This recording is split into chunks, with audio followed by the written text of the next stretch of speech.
Seja muito bem-vindo ao Cantinho Teológico. Meu nome é Gustavo Luiz. Vou falar sobre a importância da língua grega, numa referência ao koiné, para a compreensão devida da palavra de Deus. Nós vamos pegar apenas um termo no grego e ver como é que, ao saber o sentido da palavra, a gente vai ter uma compreensão adequada do que está sendo dito e não vai deturpar o texto, porque a gente vai compreender não apenas o termo grego, mas ter uma noção do texto e contexto. Faço uso do texto de Efésios, capítulo 6, versículo 17. Eu não vou trabalhar a expressão espada do espírito, conforme destaque, apenas espada. Vamos analisar como é o termo empregado, ciente de que nós temos várias palavras para espada. Cada uma delas, no grego, tem um significado ou sentido. Vamos ver dentro do texto qual é o sentido que o apóstolo Paulo está dando. E por que eu trago isto para vocês que me acompanham no Cantinho Teológico? Há uma ideia errônea de que nós devemos lutar contra o diabo, quando não os demônios, quando, na verdade, nenhum versículo da Bíblia sugere tal coisa. Isso é coisa da nossa cabeça. Isto é coisa desse folclore religioso brasileiro, cheio de crendice, de superstição, cheio de misticismo, e isto tem deturpado o sentido escriturístico. As pessoas se deparam com esse texto e acham que ele tem que lutar contra o diabo, afinal de contas, tem a Bíblia Sagrada.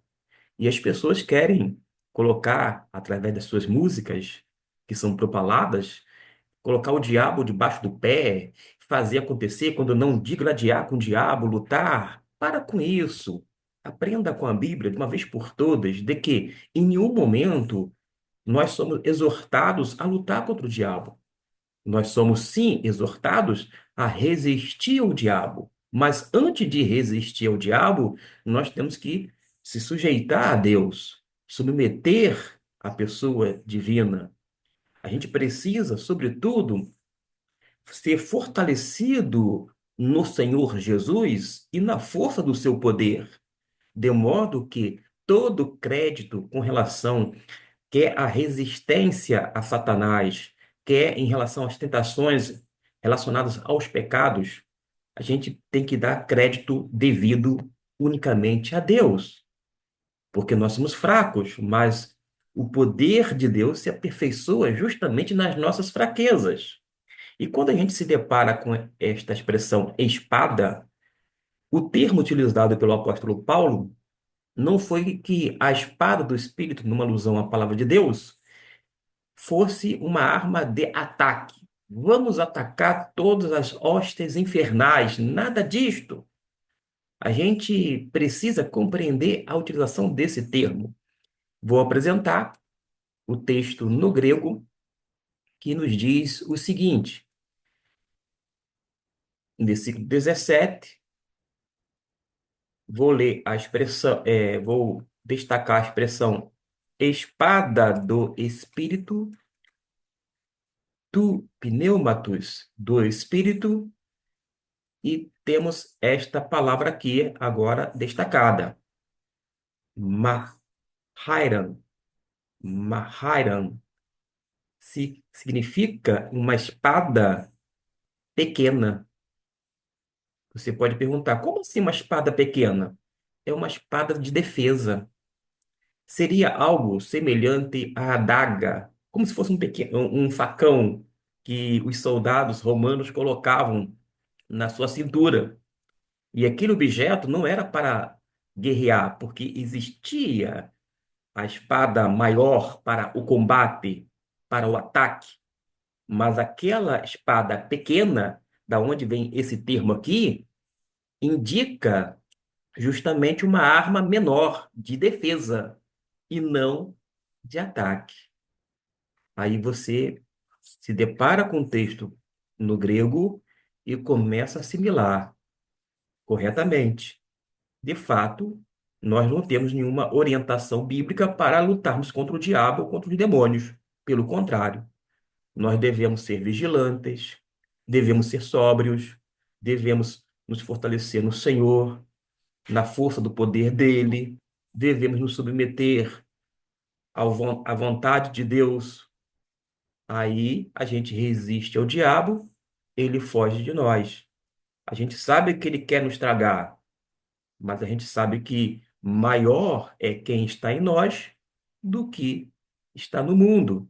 Porque o príncipe do mundo deste século é Satanás. Mas nós não tememos Satanás, porque nós temos o Senhor Jesus. E o Jesus reina no nosso coração, ao domínio de Cristo nas nossas vidas, de modo que nós não ficamos melindrosos nem temerários em relação à pessoa do diabo, muito menos com os demônios ou espíritos imundos. Mas a gente precisa voltar ao texto.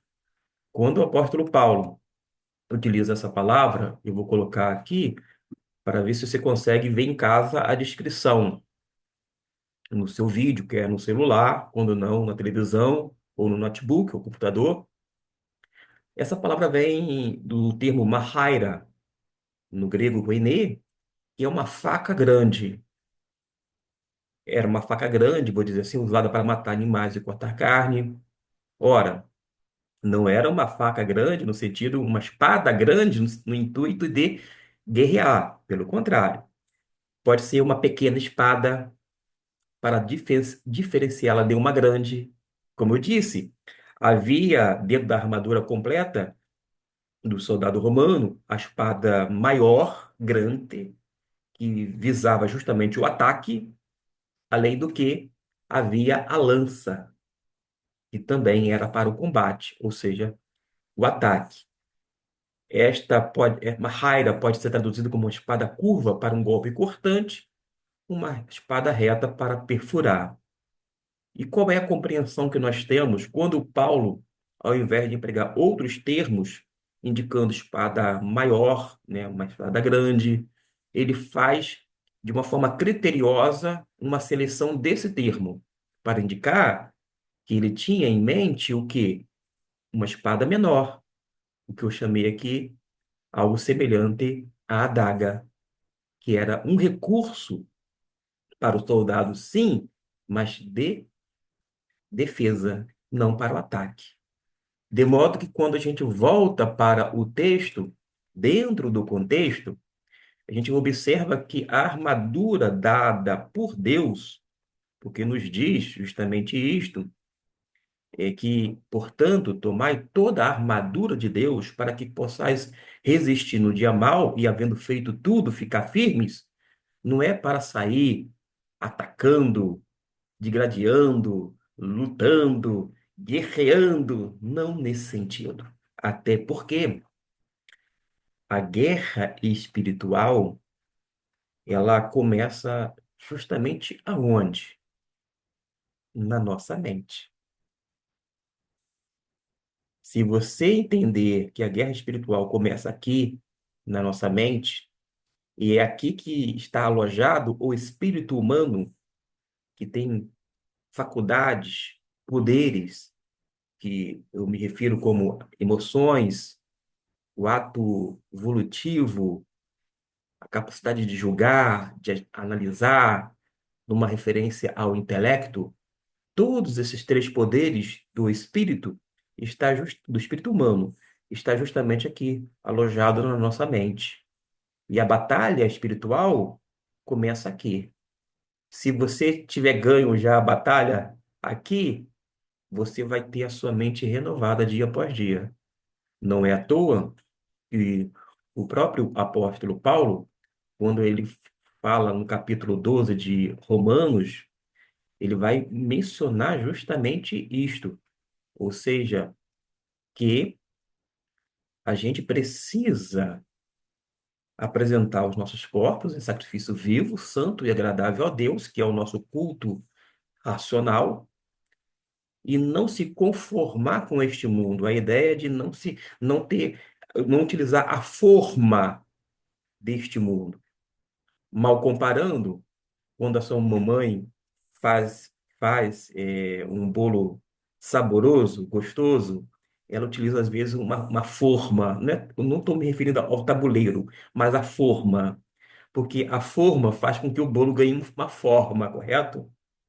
Da mesma forma, ou da mesma maneira, a gente precisa não ter essa forma do mundo, mas ter uma forma que seja equivalente aos valores e princípios do reino de Deus.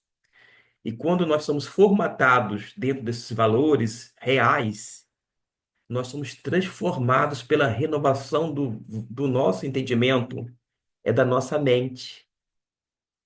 O entendimento se dá, a renovação espiritual do crente, que tem que ser diária, para que ele possa vivenciar, experimentar qual seja a boa, agradável e perfeita vontade de Deus, se dá aqui, na mente. Não é sair por aí, digradeando com o diabo, achando que pode chamar o diabo para a briga e falar: vem cá, vem cá, vem cá, vou te arrebentar. Até porque nós sabemos que o diabo é astuto. Com ele não se brinca. A gente tem que levar a vida cristã com seriedade, não na fanforrice ou de forma fanfarrona. A gente precisa levar a nossa vida cristã entendendo que nesse mundo espiritual nós lidamos sim com realidades espirituais, porém nós pertencemos ao Senhor e ninguém nos arrebata de sua mão. Ninguém tem poder, muito menos Satanás, para nos possuir, nos controlar. Por isso que uma pessoa genuinamente cristã jamais poderá ser possuída por demônio ou por demônios. Pelo contrário, ela tem o selo do Espírito Santo. Ela é a habitação do Espírito. Ela conta com a presença de Deus através do Espírito Santo. Por isso, é impossível que isto aconteça. E se você já ouviu algum testemunho ou durante uma pregação alguém dizer, ah, fulano de tal era membro da igreja e ficou endemoniado. Se foi realmente possessão demoníaca, porque a gente precisa ter muito cuidado em taxar algo se é possessão ou não. Existem algumas situações que não são possessões, daí precisa de verificações em loco, ou seja, no local. Não adianta falar de algo que você não sabe, de que você não estava presente, porque nem sempre o, a descrição é fiel, corresponde com a realidade, além do que é necessário discernimento espiritual. No tocante à questão relacionada ao texto inicial, que é justamente Efésios, o que que a gente obtém através de um simples conhecimento do texto grego? Que a espada, justamente, do espírito não é uma arma para o combate, mas uma arma para a defesa. No versículo 17, temos aqui a espada do espírito, que é a palavra de Deus. A palavra de Deus é para a nossa defesa, não para atacar. Às vezes as pessoas gostam por conta das músicas, ah, vamos saquear o inferno. O que é isso? Onde é que você aprendeu isso? Tem gente que gosta de ir ao inferno porque nos seus testemunhos diz: ah, eu fui no inferno tantas vezes. Vai gostar do inferno assim, mais longe, gente? Que coisa é essa? A pessoa diz ter uma revelação, mas é uma revelação infernal. A pessoa alega ter ido, ter ido através, em espírito, né, sendo arrebatada, e foi para o inferno, ela viu isso, aquilo, outro, ela vai lá e vai várias vezes e volta e conta um monte de coisas. Ora, na década de 90, eu li muitos livros de teor pentecostal e neopentecostal. Dezenas e dezenas, quando não centenas de livros. Eu devorava livros. Eu costumo dizer que eu li tantos livros pentecostais quanto os chamados históricos ou tradicionais. Eu não sou um desinformado nesse quesito.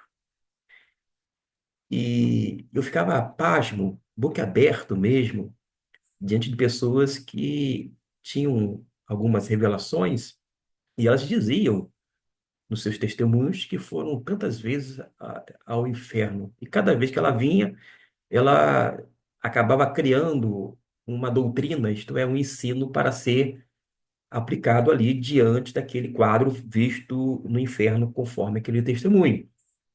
Primeiro, teve pessoas que foi no inferno, segundo ela, mais de 15 vezes. Poxa, vai gostar de ir no inferno assim, né? Fazer várias viagens infernais assim, mas é uma coisa que não tem cabimento. Mas é algo que essa revelação do inferno não serve de base bíblica para você, quer seja pentecostal, quer seja neopentecostal, quer seja de uma igreja chamada renovada ou carismática, ou tampouco da igreja histórica ou protestante. Os tradicionais, por exemplo, não serve, porque a nossa única regra de fé e prática é a Bíblia, que é a palavra de Deus.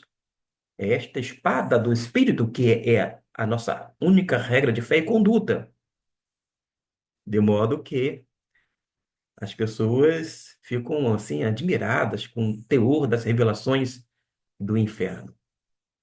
Ora, certa vez perguntaram a Nilson do Amaral Fanini se ele gostaria de ir em todos os lugares para pregar o evangelho, e ele foi em dezenas, centenas de lugares no Brasil e no mundo pregar o evangelho de Deus. Mas tem uma vez que ele falou assim: só tem um lugar que eu não vou para pregar. Cara, claro que tinha um tom de brincadeira, mas toda brincadeira tem aquele fundo de verdade. Ele falou assim: é no inferno. Mas tem gente que fazem várias viagens, entre aspas, no inferno.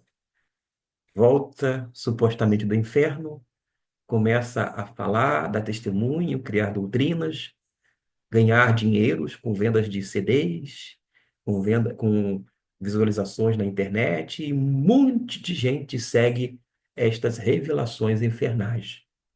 Mas tudo a respeito do inferno nós já temos na Bíblia Sagrada. Quer saber algo relacionado, não por curiosidade, mas algo aludido ao inferno? Leia a Bíblia, que é segura, é fidedigna, é confiável. É confiável. E a espada do Espírito, que é a palavra de Deus, não se refere à espada ou um instrumento de combate, mas de defesa.